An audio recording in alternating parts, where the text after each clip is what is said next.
Thank you, Young-Chul. Good morning, everyone. Well, yes, the agreement was signed in October, and in some sense, you might think that is the moment of success. But in reality, the work is just now beginning, and I'd like to go back to the slides, please. Here is a laundry list of things that should be done, and I'm looking at my friends from Asia in particular because this, I think, is one opportunity to show some leadership. The countries from Asia that participated in this agreement can help with this work. So item one, of course, is to complete the ratification process as expeditiously as possible. All 10 of the signatories need to ratify for the agreement to enter into force. But that will probably take at least a year, possibly longer.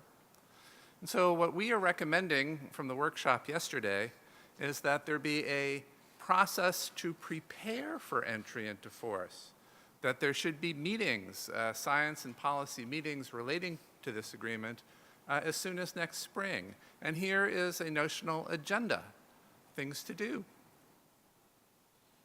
The signatories need to organize the joint program of scientific research and monitoring, and there are some choices to be made. I'll talk more about that in a moment. The agreement calls upon the parties to engage relevant scientific and technical organizations, bodies, and programs. And as we've heard this morning, there are a lot of relevant scientific, technical organizations, bodies, and programs. The signatories can begin the process of reaching out to them even now. As Young-Chul said, the agreement calls for active engagement by indigenous peoples in the Arctic and incorporation of indigenous and local knowledge. The signatories can reach out and start finding those people, perhaps represented as the 6 permanent participant organizations, to start working on that. The agreement calls for a protocol through which the parties will share data. There's no reason not to start working on that now. And similarly, drafting terms of reference for the joint scientific meetings that must occur under the agreement. And finally, there is the prospect of exploratory fishing, but before there could be such fishing, there need to be rules developed for that.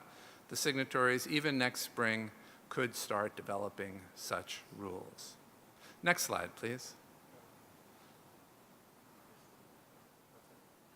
No, one more slide. That's it, huh? Here we go. Okay. I mentioned that there are a number of options for considering how to house I'd say house is the right word, the Joint Program of Scientific Research. I think there are 3 basic options. First, the signatories could continue to have their own scientists work essentially independently and meet only once in a while. And this, in fact, was done throughout the negotiations of this agreement. This is what I call the minimalist approach. But those of us involved in the negotiation, I believe, felt that something more was needed, something more formal and robust that would allow the scientists engaged in this exercise to work more collaboratively. And so a second possibility is to use authority that is found in the agreement to establish a scientific committee.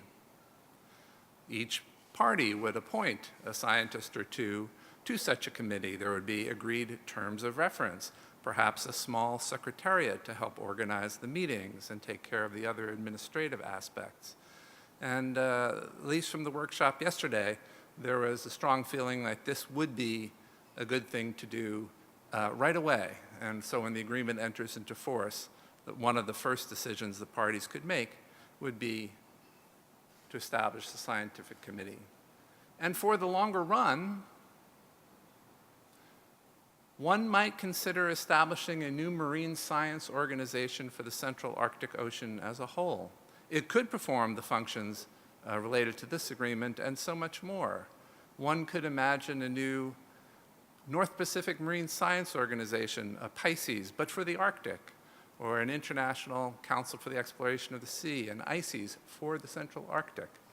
That is probably a few years still down the road, but it's not a bad time to start thinking about further governance of Arctic science in connection with this agreement and the other things we've heard about today. Thank you.